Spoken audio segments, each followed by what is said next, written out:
배민 쿠팡이츠 상위 1% 매장들만 조용히 써먹는 돈 안 드는 비밀이 있는데 이걸 모르고 장사하는 건 구멍난 독에 계속 물을 붓는 거나 다름없어요. 리뷰 이벤트? 할인 쿠폰? 그게 다가 아닙니다. 이번에는 마크천사 구독자님이 댓글에 페달로 매출 늘리는 법을 알려달라고 하셨는데요. 매달 바뀌는 배달 앱 정책과 오르는 수수료 때문에 골치 아프시죠? 기능이 또 바뀌었네? 또 고민하는 사이에 진짜 돈 버는 사장님들은 변하지 않는 본질에 집중하고 있습니다. 시기가 변해도 매출은 떨어지지 않는 노출, 클릭, 주문, 재주문의 4단계 성공 방정식을 알아야 합니다. 내 가게의 맛은 기본. 이제는 보여지는 맛인 앱테리어와 팔리는 구조인 시스템을 갖춰야 할 때입니다. 오프라인 시스템까지 한다면 사실 10시간을 강의해도 다 끝낼 수 없는 양입니다.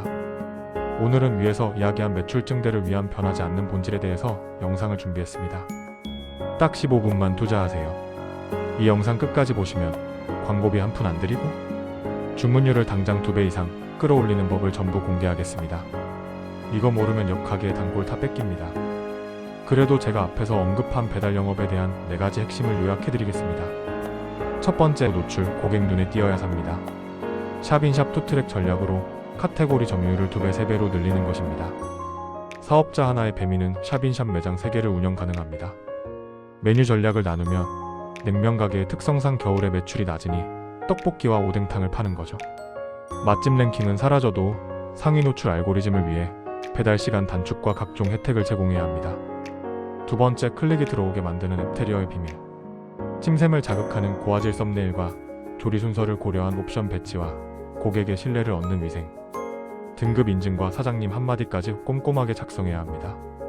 메뉴는 손가락으로 빠르게 스크롤을 할 때 메뉴별로 정중앙 배열과 배경색, 플레이트까지 톤 앤 매너를 완벽하게 해주면 됩니다. 세 번째, 주문은 장바구니에 담게 만드는 메뉴 설계입니다. 객단가를 높이는 세트 메뉴와 1인 가구를 위한 한 그릇 전략 및 업셀링의 환상적인 조화가 있어야 합니다. 무엇보다 사장님 추천 메뉴 세팅을 잘해서 고객이 고민 없이 선택하게 하셔야 합니다. 네 번째, 재주문을 위한 단골을 만드는 고객 관리 디테일이 필요합니다. 리뷰 먹튀를 막고 찐팬을 만드는 감동 서비스, 그리고 리뷰를 통해 남 탓, 플랫폼 탓하지 않고 내부 요인을 개선하는 데이터 분석을 하셔야 합니다. 특히 배달이 처음이라면 플랫폼 탓하지 말고 감사하게 생각하시고요. 배달로 인건비 해결하고 나아가 월세 해결해주면 성공하는 것이니 큰 욕심 부리지 마세요. 한 가지만 더 끝으로 추가한다면 바로 오프라인 배달 시스템입니다. 배달 전문점이라면 특히 더 많은 노력이 필요합니다. 동선과 배달 시스템 세팅이 필요합니다. 대체로 배달에 적합한 메뉴는 토핑이 바뀌는 음식들이 좋은데요. 만약 샐러드 가게를 한다면 15가지 재료가 들어가는 샐러드 메뉴라면 기본 12개는 동일한 재료로 1인분 10포션을 잡아서 냉장고에 쌓아두어야 합니다. 그리고 주문이 들어오면 3가지만 추가해서 나가는 것입니다. 지난 영상에 저 매심기는 UX 디자이너 출신이라고 하던데 이런 것을 어떻게 아는지 궁금하실 텐데요. 저 매심기는 식당과 카페를 운영한 경험이 있고 배달의 경우 지금은 사라졌지만 맛집 랭킹 1위를 오픈 한 달 만에 만든 이후 놓친 적이 단 한 번도 없답니다. 끝으로 저는 네이버 주문 또한 저희 지역에서 저희 매장이 압도적으로 주문 수가 제일 많았답니다. 네이버 주문은 수수료가 카드 수수료보다 적으니 정말 꼭 하시기 바랍니다. 지금은 배민이 가게 배달이 축소되는 경향이라 고객 번호를 알기가 어려워졌지만 과거 제가 운영했던 매장의 경우 고객이 한 번 주문을 하면 음식을 받을 때까지 보통 3-4번 문자를 추가로 받을 수 있도록 시스템을 만들었습니다. 이러한 작은 배려에 고객들에게 감사하다는 문자를 셀 수 없이 받았습니다. 이처럼 배달 매출을 올리고 싶다면 배달 플랫폼뿐만 아니라 총체적인 배달 시스템을 구축을 어떻게 해야 하는지 아셔야 합니다. 여기까지가 인트로였는데 너무 길었네요. 본 영상 들어가기 전에 지금까지 내용이라도 좋았다면 구독과 좋아요 부탁드립니다. 제가 앞으로는 질문 댓글을 받을 때 범위를 최대한 줄여달라고 수정을 해야겠네요. 그래서 이 영상만으로는 답변이 부족하다고 느끼실 마크천사님은 제게 이메일로 연락주시면 배달앱 완벽 세팅을 비롯한 배달 시스템 컨설팅을 무료로 해드리겠습니다. 무료 컨설팅은 이번 질문자님까지만 제공할 예정입니다. 진짜 매출을 올리고 싶다면 이제는 열심히가 아니라 똑똑하게 해야 합니다. 지금 바로 제가 알려드리는 방법으로 당장 적용해보세요. 자세한 내용은 지금부터 시작하니 귀로만 잘 들어주세요. 네이버 플레이스 순위, 이걸 어떻게든 좀 올려보려고 하는데요. 누구는 상위 노출이 먼저다. 또 누구는 방문자 수, 그러니까 트래픽부터 늘려야 한다. 이게 뭐 닭이 먼저냐 달걀이 먼저냐 하는 것처럼 도대체 뭐부터 손대야 할지 감이 안 잡힙니다. 정말 좋은 질문이에요. 대부분의 사장님들이 바로 그 지점에서 우왕좌왕 하시거든요. 그렇죠. 다들 헷갈려 하는 거죠. 네. 불과 몇 년 전까지만 해도 일단 순위부터 올려야 손님이 온다. 이게 거의 정설이었죠. 하지만 지금 네이버 생태계는 그 공식이 완전히 뒤집혔습니다. 뒤집혔다고요? 그럼 지금은 달걀이 먼저라는 건가요? 네, 맞아요. 이제는 생각을 완전히 바꿔서 접근해야 합니다. 우리 가게를 좋아해줄 진짜 손님들을 먼저 모아야 네이버가 그 인기를 보고 순위를 올려준다고요. 아, 순위는 이제 결과이지 목표가 아니게 된 거죠. 진짜 손님을 먼저 모아야 순위가 오른다. 아, 이거 혹시 그거랑 비슷한가요? 학교 다닐 때 반장 선거요. 반장 선거요? 네, 가만히 있는데 애들이 뽑아주는 게 아니라 평소에 친구들이랑 잘 어울리고 뭐 운동도 같이 하고 숙제도 잘 도와주는 그런 인기 있는 친구가 결국 반장이 되잖아요. 와, 바로 그겁니다. 완벽한 비유예요. 네이버는 바로 그 인기를 보고 순위를 매겨주는 거예요. 아하, 그리고 그 인기는 결국 얼마나 많은 사람들이 또 얼마나 만족스럽게 우리 가게 페이지를 구경했느냐로 증명이 되는 거죠. 오늘 이 시간에는 사장님의 가게를 그 반에서 가장 인기 있는 친구로 만들어줄 구체적인 방법들을 하나씩 파헤쳐 보겠습니다. 와, 그거 정말 궁금하네요. 그럼 네이버라는 이 선생님은 대체 어떤 기준으로 인기 있는 학생을 판단하는 건가요? 무슨 성적표 같은 게 있나요? 네, 있습니다. 일종의 성적표가 있죠. 네이버는 크게 4가지 과목을 봐요. 4가지 과목이요? 네, 적합도, 신뢰도, 체류 시간, 그리고 인기도 이렇게 4가지입니다. 적합도, 신뢰도, 체류 시간, 인기도 하나씩 좀 설명해 주실 수 있나요? 물론이죠. 첫 번째 적합도는 뭐랄까 국어 시험 같은 거예요. 국어 시험이요? 네, 홍대 파스타라는 문제, 즉 검색어가 나왔을 때 내 가게 정보가 얼마나 그 문제에 딱 맞는 정답인지를 보는 거죠. 이건 뭐 가게 이름이나 메뉴, 상세 설명에 관련 키워드만 잘 넣으면 되는 가장 기본적인 숙제 같은 겁니다. 아, 그래서 제 가게 순위가 안 올랐던 거군요. 저도 키워드는 진짜 열심히 넣었거든요. 홍대 맛집, 연남동 파스타. 다들 그렇게 하시죠? 근데 생각해보니까 다들 그렇게 하고 있었겠네요. 저 혼자 100점짜리 시험인 줄 알았는데 알고 보니까 이건 뭐 다들 100점 맞는 기본 문제였던 거네요. 정확히 보셨어요. 이제 적합도는 거의 상향 평준화돼서 변별력이 거의 사라졌습니다. 아, 그래서 두 번째 과목인 신뢰도가 중요해지는 거예요. 이건 생활기록부의 성실성 항목이라고 보시면 돼요. 성실성이요? 네, 꾸준히 새로운 리뷰가 달리는지, 문의 전화, 그 스마트콜은 잘 받는지, 새 소식을 통해서 가게 소식을 계속 알리는지 이런 성실한 활동들이 쌓여서 점수가 되는 거거든요. 하긴 맨날 똑같은 정보만 있으면 좀 죽은 가게처럼 보이긴 하겠네요. 그럼 세 번째 체류 시간은 뭔가요? 이것도 이름만 들으면 알 것 같긴 한데. 맞습니다.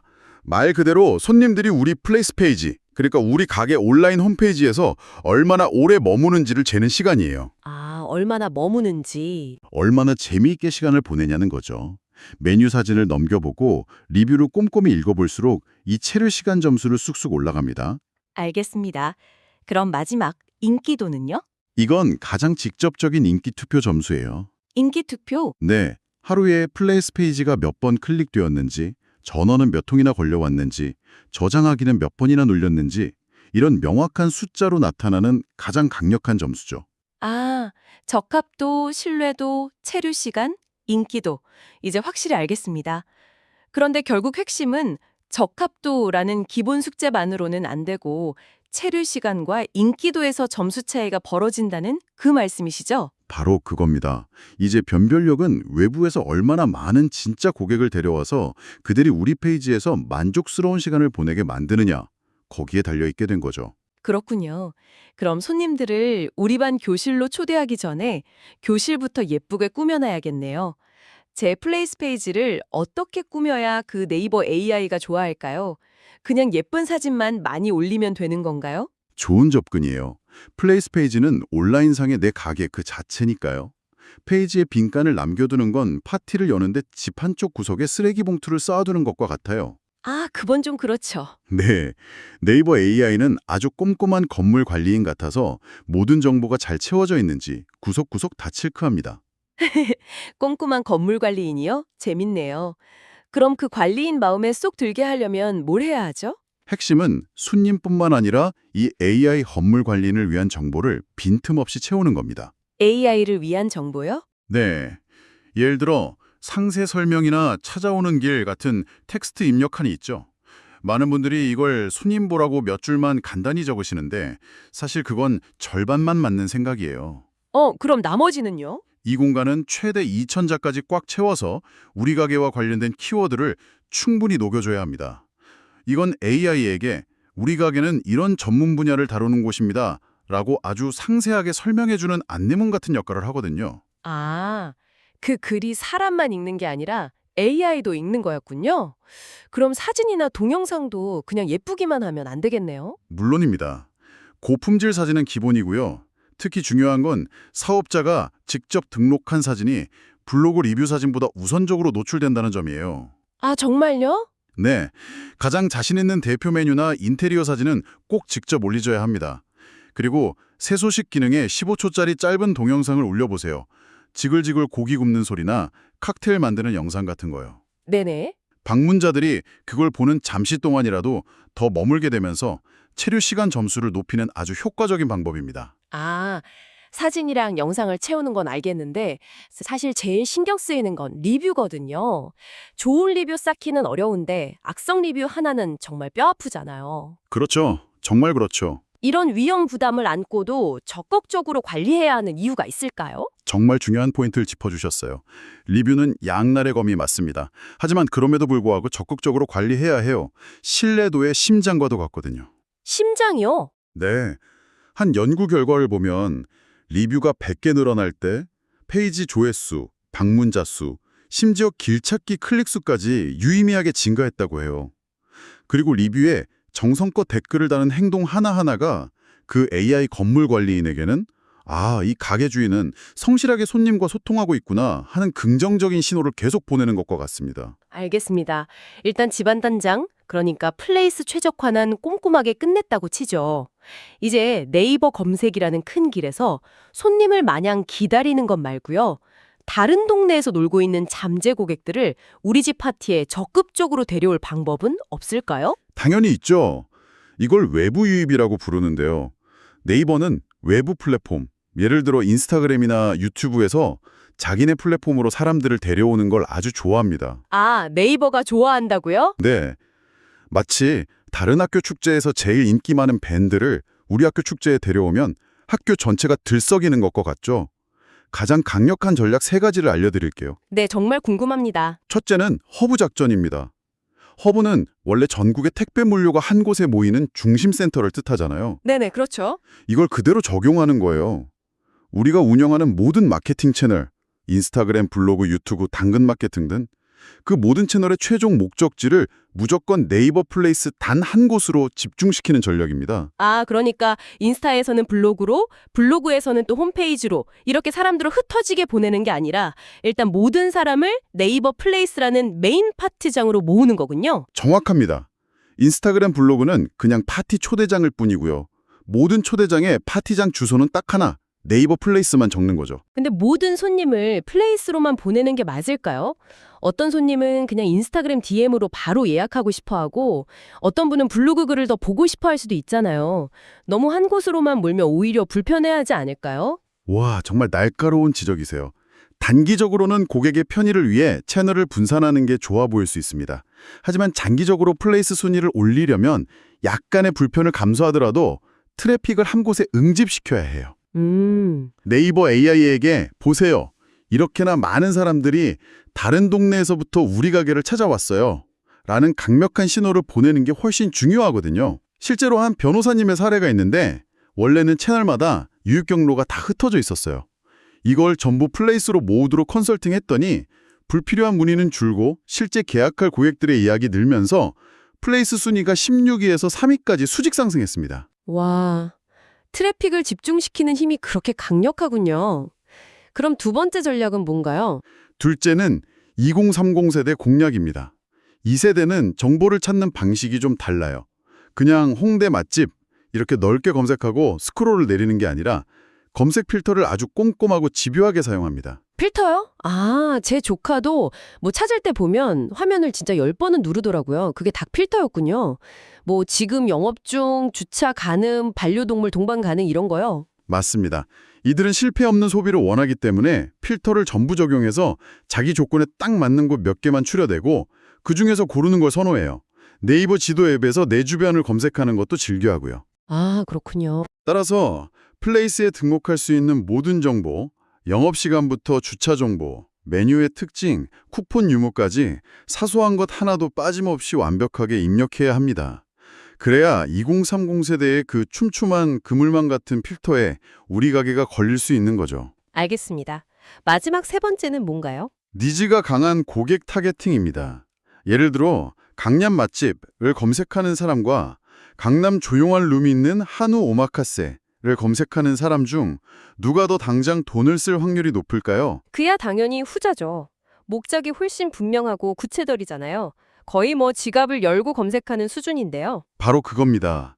광고를 하거나 블로그 체험단을 모집하더라도 이렇게 타겟을 좁혀서 정말 우리 가게에 올 확률이 높은 사람들, 즉 진성 고객들만 플레이스로 데려와야 합니다. 진성 고객이요? 네, 이런 분들은 일단 방문하면 페이지에 머무는 체류 시간도 길고 전화나 예약 같은 전환율도 높아서 플레이스 전체 점수를 올리는데 훨씬 큰 도움이 됩니다. 어설픈 방문자 100명보다 확실한 손님 10명이 훨씬 낫다는 거죠. 듣다 보니까 솔직히 좀 헷갈리는 게 생기네요. 한쪽에서는 외부 유입으로 트래픽을 만드는 게 중요하다고 하고 다른 한쪽에서는 돈으로 트래픽을 사는 건 절대 안 된다고 하시니 사업자 입장에서는 리워드 트래픽 같은 광고를 보면 이것도 외부 유입 아닌가 싶거든요. 네, 그럴 수 있죠. 진짜 트래픽과 가짜 트래픽의 경계가 좀 모호하게 느껴질 수 있는데 네이버 AI가 구분하는 결정적인 차이가 뭔가요? 오늘 대화의 정말 핵심을 짚는 질문이네요. 그걸 업계에서는 어뷰징이라고 부르죠. 결론부터 말씀드리면 절대 손대면 안 됩니다. 왜 그런가요? AI가 그걸 어떻게 귀신같이 알아채죠? 쉬운 비유를 하나 들어볼게요. 어뷰징은 마치 아르바이트생들을 고용해서 1시간 동안 우리 가게 앞에 줄을 서 있게 만드는 것과 같아요. 아, 가짜로 줄을 세우는 거예요? 네. 겉보기엔 손님이 많아 보이죠. 하지만 그들은 가게에 들어와서 아무것도 사거나 구경하지 않고 약속된 시간이 되면 모두 한꺼번에 썰물처럼 사라집니다. 이걸 지켜보는 건물주, 즉 네이버 AI는 이들이 진짜 손님이 아니란 걸 금방 알아챕니다. 아, 진짜 손님이라면 행동 패턴이 다르겠군요. 그렇습니다. 네이버 AI는 생각보다 훨씬 똑똑해서 비정상적인 패턴을 전부 감지해요. 예를 들면 어떤 게 있을까요? 계속 똑같은 인터넷 주소, 즉 IP 대역에서 접속한다거나 방문했는데 1초 만에 나가버리는 비정상적으로 짧은 체류 시간이 반복된다거나 방문 클릭수는 엄청나게 많은데 전화나 예약, 길찾기 같은 실질적인 후속 행동이 전혀 없는 경우죠. 진짜 손님은 절대 그렇게 행동하지 않거든요. 듣고 보니 그렇네요. 진짜 관심 있으면 사진도 보고 리뷰도 읽고 뭐 전화번호라도 누르겠죠. 맞습니다. 과거에 저장하기 숫자 늘리기, 가짜 영수증 리뷰 만들기 같은 어뷰징들이 유행했지만 결국 네이버가 로직을 업데이트해서 전부 막아냈고요. 그걸 사용했던 업체들은 순위가 나락으로 떨어졌습니다. 지금 유행하는 리워드 트래픽도 결국 똑같은 길을 걷게 될 겁니다. 단기적인 효과에 속아서 가게의 장기적인 신뢰를 잃는 건 정말 어리석은 일이죠. 오늘 이야기를 들어보니까 얽혀있던 실타래가 좀 풀리는 기분이에요. 우선 넷플레이스라는 온라인상의 집을 손님 맞을 준비가 된 파티장처럼 꼼꼼하게 플레이스 최적화. 네, 그게 첫 번째죠. 그 다음에 인스타그램이나 블로그 같은 여러 초대장을 통해서 진짜 손님들만 적극적으로 파티에 초대하고. 외부 유입 허브 전략. 그쵸. 마지막으로 돈 주고 가짜 손님 알바를 동원하는 편법은 절대 쓰지 말라. 어뷰징 금지. 이렇게 3단계로 정리하면 될까요? 와, 완벽하게 이해하셨네요. 바로 그겁니다. 이제 네이버 플레이스 마케팅의 핵심은 더 이상 어떤 기술적인 꼼수가 아니라 내 진짜 고객과 어떻게 만날 것인가에 대한 본질적인 고민으로 완전히 옮겨갔습니다. 본질적인 고민이라. 네, 이제 여러분도 어떻게 하면 순위를 올릴 수 있을까? 이 질문 대신에요. 내 잠재 고객들은 지금 어디에서 무엇을 검색하고 있고 그들을 어떻게 내 플레이스라는 공간으로 즐겁게 데려와 만족시킬 수 있을까? 이건 먼저 고민해 보세요. 아, 질문을 바꿔야 하는군요. 네, 놀랍게도 그 두 번째 질문에 대한 답을 하나씩 찾아가는 순간 첫 번째 질문은 저절로 해결되어 있을 겁니다.